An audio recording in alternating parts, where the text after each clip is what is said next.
Support for Wrestlezona comes from the Wrestling Guy Store Phoenix, offering wrestling-themed merchandise and collectibles. More information at WGSPHX.com. That is WGSPHX.com. Hope you're having an amazing one, Wrestlezona family, and welcome back whenever you happen to be tuning in. My name is Lance Reese, your definitive host for the hour.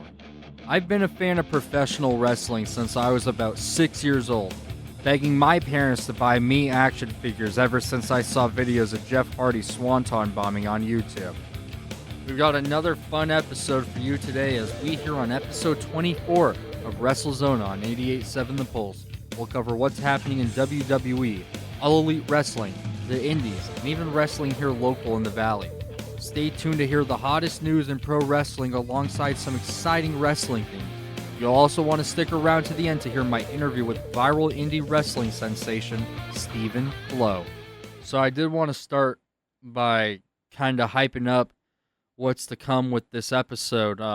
We got Stephen Flowe, who I discovered, like many, over Instagram or just social media in general. A video of a wrestler with a grunge-like appearance coming out to Pearl Jam's Even Flow.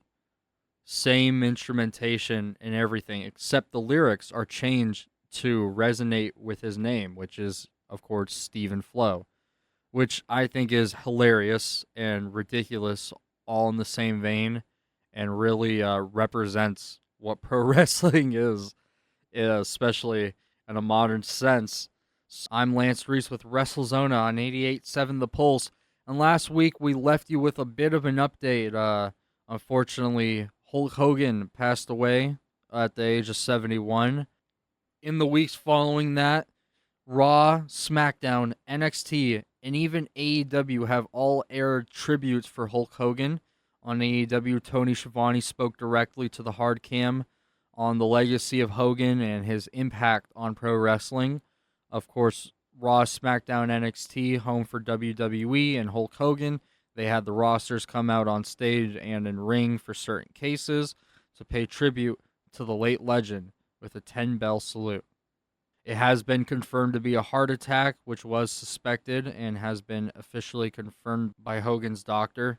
There is currently no update on the status of Hulk Hogan's company that he left behind with Eric Bischoff that he founded, Real American Freestyle Wrestling, which under a deal to Fox Nation is set to stream and debut on August 30th live from the Wolstein Center at CSU in Cleveland, Ohio. I'm Lance Reese, and let's talk a bit about the local scene. We got some fun shows coming up here. The Arizona Wrestling Federation, AWF, they are having their Overdrive 12 event in Phoenix on August 30th, bringing some big names in indie wrestling to the Valley. The included in this card to appear is Priscilla Kelly, Cedric Alexander, and Matt Cardona, former WWE Zack Ryder. Coming up in September is PCW AZ's 7-year anniversary in Mesa. This is September 13th. It will be a night of family fun action with a pretty large turnout they're expecting. Another show I'd like to highlight, and this is probably the most unique of the bunch here, is Death in the Desert in Mesa. This is a first of its kind for deathmatch wrestling in Arizona in an 8-man tournament style bout featuring the likes of Masada, Abdullah Kobayashi, JD Horror, Chuck Steen, Michael Kruger, Neil Diamond Cutter, Hardcore, and of course, Nick Gage. These shows are something to look forward to in the upcoming months for wrestling here in Arizona, and I will mention later on how there is an article I wrote for our websites that you could check out. More on that later. And talking a bit about one of our sponsors, the Wrestling Guy Store Phoenix in Phoenix, Arizona. They have some meet and greets coming up, and here are the details. For August 31st, you got WWE Hall of Famer Rikishi coming in store for an appearance. September 27th, we got Carlito. Later in the year, for October 18th, you got another Hall of Famer in Jake the Snake Roberts. On November 22nd, You have the Olympic hero and former WWE World Champion, Kurt Angle. I did mention earlier that I written an article detailing for the rest of the 2025 calendar year of pro wrestling events happening in and out the valley of Arizona for the rest of 2025. You can find that on 887thepulse.com or on Wrestlezona.com for the 2025 AZ Pro Wrestling schedule. I think we've talked enough here and listened to enough songs. Let's get into our interview with Stephen Flowe. 88.7 The Pulse, I'm Lance Reese from Wrestlezona, and we are joined over the phone with viral wrestling indie sensation, Stephen Flowe. Say what's up. How's it going? Yeah, how's it going, man? It's good to finally hear your voice. Yeah, very nice to be talking with you right now. So I just wanted to, get some general stuff out the way first. Where are you from? I am from Chicago, Illinois, South Side. Yeah, there's got to be a prevalent scene for wrestling there. Oh yeah, wrestling is very big out here. You can definitely find some wrestling sometimes any day throughout the week, but if you're out here in Chicago over the weekend, there's most likely a wrestling show going on. That's awesome. I love, talking with all these people and kind of not comparing, but contrasting the not difference, but sort of difference in the wrestling scenes. I'm based here in near Phoenix, Arizona, and you'd be surprised. There's a pretty prevalent scene here as well, but the classic Chicago wrestlers, it goes way back, further than over here. Oh yeah. I remember growing up being like about 4 years old when my dad showed me wrestling, and even back then it seemed pretty big out here as well. But right now it's like I think wrestling is bigger than it ever was before. I agree. I think more than what's going on in the mainstream of wrestling, it's also carrying over to these independent scenes, and there's been a massive boom in attendance records and all sorts of things, merch sales. Oh yeah. So when your dad showed you wrestling, is that when you first got into the sport? Oh yeah. My first introduction to wrestling was a Friday night SmackDown somewhere around 2002, 3-ish. I was maybe just before or around turning 4 years old, because I remember Kane coming down the ramp with his mask on. Yeah. And we lost cable for a while, so we had no we were only able to watch SmackDown for a while, and then the next time I seen Kane, he was bald, and I was like, what? I don't remember. That's not Kane. so that I do have a memory of that. But yeah, Kane was my favorite wrestler when I first started, and then not even maybe a year or so. I don't know how long it was after I first started watching, but not too long after I found out about Kane is when I found out about The Undertaker. I was like, oh yeah, he's definitely my favorite. That was your guy? I don't know what it was about him, but I was always drawn to the TV whenever The Undertaker was on. Yeah. That must have been a magical time, being the kid in the early 2000s, especially with SmackDown. They had a stacked roster of talent. Oh, yeah, it was definitely something to look forward to every Friday. Yeah.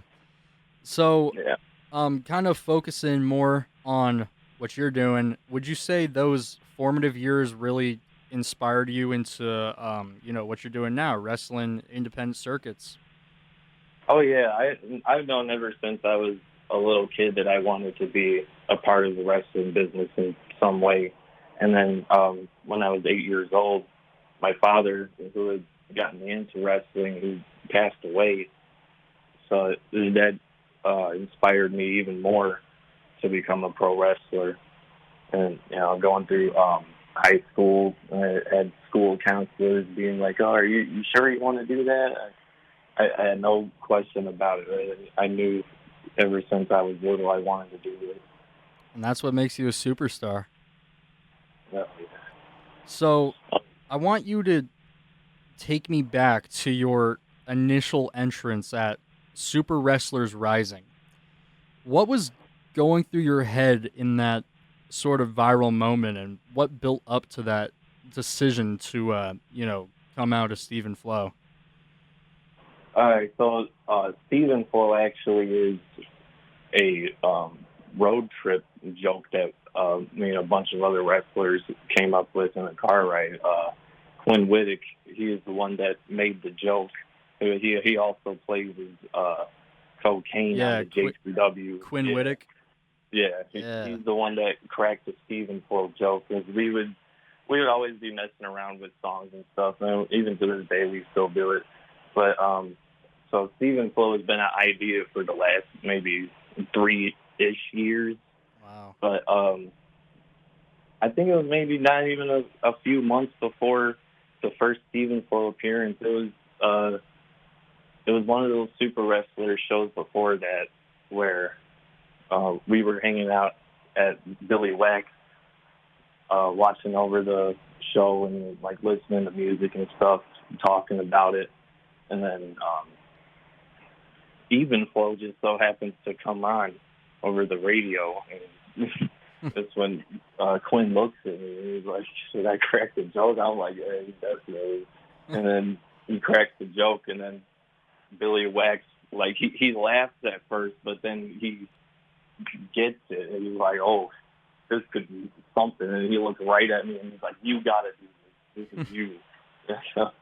Like, so that's how it kind of led up to becoming a thing at Super Wrestlers. But when I was actually getting ready for the show, my first time, I didn't even hear Stephen Flowe until maybe 15 minutes before the doors opened. So that whole entrance was pretty much me just going with the feel of the song and everything. Wow. But yeah, there's just like a million things on my mind in that moment, and like before walking out. Like before I walked out, I was like, in my head said, I was like, I don't know if this is going to be something completely stupid or if this is going to be something that actually is something. And that's why my heart was pounding, because I had never done Stephen Flowe before. I was always, Joey Dalton. Yeah. And in that Joey Dalton era was just me trying to find out who I am in the ring, and then Stephen Flowe just kind of suddenly appeared out of nowhere. Yeah, that was a question I had. Did you really expect the Stephen Flowe character to get over as much as it has? Honestly, I had a little bit of a feeling, but I didn't think it was going to be as big. Like, my goal was to just have the Concord Music Hall singing Stephen Flowe. But then it ended up going viral. Yeah, millions of views. Yeah, my second ever time there was December last year. I remember it went viral on Twitter like not even an hour or so after the show. And it was like a week or so later, I think, when it went viral on everything else. Yeah. So how did you really develop that character over time? Like, how did it grow? Well, so it was just a matter of me trying to, because like Pearl Jam is definitely something that I grew up listening to, because I have older parents and I grew up listening to classic rock and all that stuff. So I definitely had a good idea with what I was going to do with it.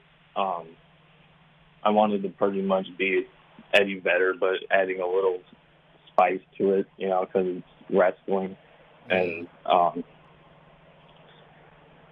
it honestly, I'm learning every Stephen Flowe match of what the next thing I'm going to do is, because I always listen to what the crowd is wanting to see from me, and I always get a new idea of what is to bring new to the table next time.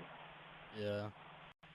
Have you had to face an equal amount of criticism with the support you've gotten? Well, so a lot of the criticism I get, either like online or in person sometimes. Um, the funniest one is people call me a knockoff of Raven. Yeah, I thought that one was pretty funny. They call me a knockoff of Raven, or they're like, "When are we going to see the Steven Flowe DDT?" Or yeah. Man, you gotta that's love how just, ridiculous it all is. yeah, How was yeah. how was the attention, most notably from social media, affected you in your wrestling career? It honestly helped me become a lot smarter, and it really opened my eyes to a lot of things. Because I mean, being Steven Flow gave me the opportunity to work at a bunch of other places like JCW, where I started learning how to work camera, work the hard cam, because a lot of places I was wrestling at, like they had cameras and stuff, but it wasn't like actual like live wrestling. Yeah. Yeah. But yeah, working there definitely got me a lot better with that stuff, and I mean, just learning how much you really don't have to do, you know. Yeah. I'm happy you mentioned Juggalo Championship, because coming up on your schedule for August 14th is the GCW and JCW 2-day war. It'll be yourself, Mosh Pit Mike, and Cocaine against Atticus and Otis Goger, as well as Christian Napier in a 6-man tag match. What's your Oh, mental preparation going into that? oh yeah. Well, I know that this is going to be unlike anything I've done or Stephen Flow has done, Mm-hmm. because these are going to be some pretty tough guys that I'm going to have to deal with. So Stephen Flow is in a mindset of getting really prepared for this match, because there's going to be a lot of hard hitting stuff, and we know the GCW guys don't play around. So I'm going to have to bring everything I can to the table. Yeah. You mentioned earlier you've wrestled under both Stephen Flow and Joey Dalton. How do these two personas differ, and when do you decide, hey, now's the right time to work as so and so? So Joey Dalton is a bad guy. He is he's he's like a egotistical, like snarly looking. They're both like very grungy. Like you could definitely tell they're both grunge looks, but Steven Flow is just too much of a good guy, versus Joey Dalton, like the evil side of Steven Flow, I guess. Yeah. Um, who are some of your biggest influences, not just in wrestling but also music? Oh, music, I would say Metallica is a big influence. They've always been my favorite. Ozzy Osbourne, like grunge wise, like Pearl Jam, Alice in Chains. Those are some good influences. Other than for wrestling, I would say honestly is like my closest peers. Like I like to see um, when something good happens to one of my, I like to say my brothers in the business. When I see something good happening for them, it's just like, I don't know, it gives me a really good feeling, and they're definitely a very big influence on me as well. Like Quinn Whittick, obviously. Like I've been with him since day one in this business. But I mean, other than like people that I'm around, like I would say a big influence obviously was the Undertaker. Randy Orton is another good one. Uh, yeah, there's definitely quite a few from the wrestling side. Yeah, I've noticed a bit with the. I'm sure this is reigns true with every promotion somewhat, but the locker room's almost like a family, if I'm correct. Oh yeah, it definitely feels like that. It's a very welcoming um, atmosphere, I would say. And there's some places out there that are a little iffy. Like like sometimes you could end up going to a show that you're supposed to wrestle at, and the locker room will feel very like they're in their own group.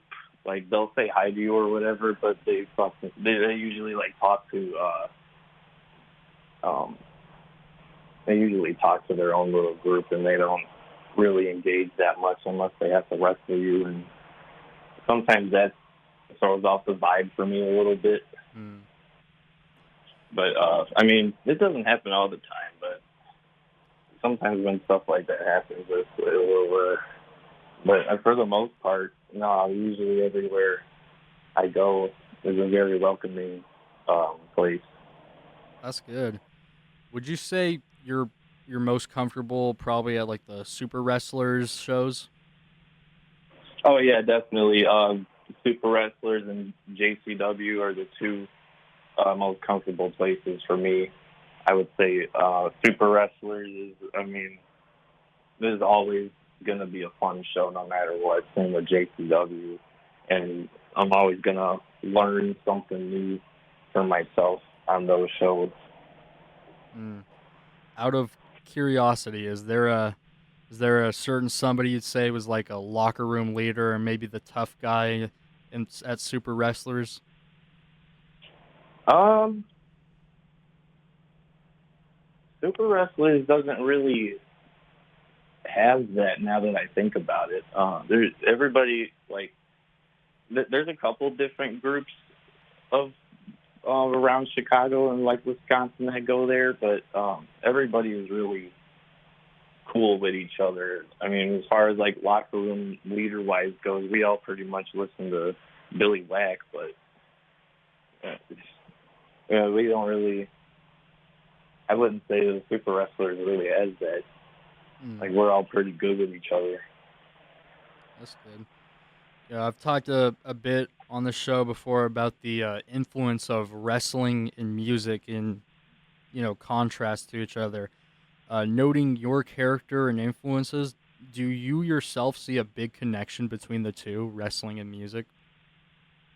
Oh yeah, I see. Like there's definitely a lot that go in with it. Like my thing was like whenever I go to like a live music performance, that's when you could really see the similarities between the two. Um, the rock stars or whatever, they know how to work the crowd just as much as the wrestlers would. It's like you feel that there is a story being told over the night. Like it's an art form, and like you could probably compare wrestling to almost any type of form of entertainment. Yeah.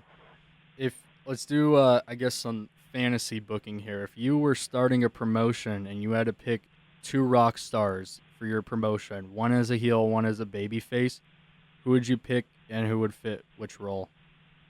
That's a good one. I think I would have James Hetfield versus Dave McStain. That's good. That'd be a good one. I think Dave would have to be the heel. He just looks more snarly than James. Yeah. Yeah. There's times I can't take James Hetfield serious. Yeah. uh Going back to the Pearl Jam influence, is there a song or album by them that resonates with you the most? I would say Even Flow definitely, even before the whole Steven Flowe thing, was one of my favorite songs by them. Yellow Ledbetter, obviously, is like another good one. But, I mean, I could list a lot of the Pearl Jam songs. I've just grown up listening to a lot of that stuff, but usually if I go to play some Pearl Jam, it's either Even Flow or Yellow Bedlight or even Jeremy. Yeah. Have you met Eddie Vedder? I have not yet. I have not. Does he know about you? That is honestly a good question because I ask that to myself almost every day, and I'm always wondering, like, is he like? I hope he's all right with me, like, doing this. Yeah, I don't want to go into that route with this, but is there any like legal issues with doing Stephen Flowe? No. As of right now, no, I haven't gotten anything. No. Let's keep it that way. Yeah. uh, so throughout your near decade-long career in the ring, you've had to have made some good friends along the way. You're talking about Quinn Whitlock and those guys, the Super Wrestlers crew. If you haven't named them already, could you give me some people who have really elevated you to that next step throughout your life? Oh, man. I would say another good one was Nick Stevens. He was my original trainer. He's based out of Wisconsin right now. Hugh Meck was another one. He's another Chicago wrestler.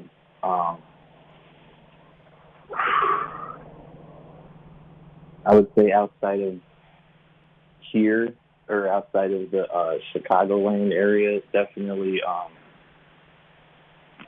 people like I got really comfortable talking with Steve Carino or Colby Carino over at JCW. He definitely was a big part of helping me feel more comfortable my first time being there. Mickey Knuckles was really cool my first time there. Jack Talos, he was another one. Backseat Boys with Violent J, all of them, like just them like being cool with me, I guess, is what really elevated me to keep wanting to do this. Because I mean, it's always something that makes me like there's always going to be something that irks you or always like questions you or whatever, but like there's always something when I go working for JCW, I always know that I'm going to learn something really cool or really new. Yeah. Were you pumped when you saw that Vice had wrote a little article on you and your gimmick? Yeah, I seen some of it. The one that really got me was Chris Jericho's Web is Jericho. That was like one of the only articles that actually said my real name in the article. I'm like, oh wow. Like my name hasn't been my real name anywhere on social media since like 2017. Wow. So that was pretty wild to me. They did their research for that. Yeah. Man.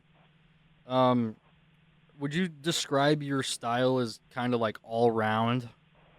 Oh yeah, like definitely. I would say like my style is it's like a little bit of old school, a little bit of new stuff, and like even some lucha mixed around in there, like Japanese. Like it's all very mixed stuff in my wrestling. Where like I sometimes have taken stuff from even wrestlers that I've watched growing up, like how they would do something or how they would sell a certain move, how they would walk. Like it's literally there's a lot to it, honestly. And it like take a lot from even stuff like you see in like UFC or whatever. Like you see a new cool submission that you haven't really seen done in professional wrestling. Sometimes you could whip that out or add some spice to a submission that's already out there. You know, it's like you can do so much cool stuff with it. Are you yourself a UFC fan? I am. Like I wouldn't say I'm like a die-hard UFC fan. I watch all the shows, but I would say I'm a fan. I know a few fighters, and I played some of the UFC games growing up. Yeah, the EA ones. Yeah. Those ones are good. What about the grunge aesthetic really appeals to you? Well, so I mean, it's a lot of, like from the grunge side too, like I guess like the clothing, the hair is like I don't know. It's like even like with the grunge stuff, I want to even add a little bit of spice to it too, because like I mean, eventually, I would like to come out with different instruments every time instead of just the guitar. Like maybe sometimes I'll come out with a drum kit or something. I was thinking that. Drum over somebody's head. Come out with a piano and put somebody through the piano like it's a table or something. Has that been done? I don't think so. I honestly just thought of that. That's pretty good, dude. Write that down. Are there any wrestlers that you dream to face against the ring? I would say right now my dream opponents would probably be either Randy Orton or AJ Styles, like Seth Rollins, Roman Reigns. You know,